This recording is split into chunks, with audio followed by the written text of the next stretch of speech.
राजर्षी छत्रपती शाहू महाराज यांच्या 152व्या जयंतीचं औचित्य साधून त्यांना भारतरत्न पुरस्कार प्रदान करून देशातील सर्वोच्च सन्मान करावा अशी मागणी सामाजिक कार्यकर्ते लालासो पवार यांनी पत्रकार परिषदेत केली. कोल्हापूर जिल्ह्यातील सर्व स्थानिक स्वराज्य संस्थांनी याबाबतचे ठराव करून पाठवावेत असं आवाहन त्यांनी केलं. राजर्षी छत्रपती शाहू महाराज यांनी 1894 ते 1922 या कालावधीत रयतेचे खरे राजे म्हणून राज्य केलं होतं. त्यांनी जातीभेद तोडून आरक्षणाची मुहूर्तमेढ रोवली होती. महिला शिक्षणाला प्रोत्साहन देऊन त्यांनी शेतकऱ्यांसाठी विविध कायदे करण्याबरोबरच सर्व जाती धर्माच्या लोकांना समानतेची वागणूक दिली आहे.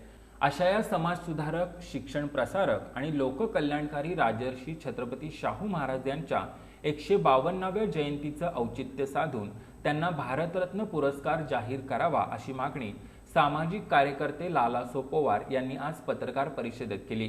कोल्हापूर जिल्ह्यातील सर्व ग्रामपंचायती, पंचायत समिती, जिल्हा परिषद, नगर परिषद, नगरपालिका आणि महानगरपालिका यांनी याबाबतचे ठराव करून पाठवावेत असं आवाहन त्यांनी केलंय.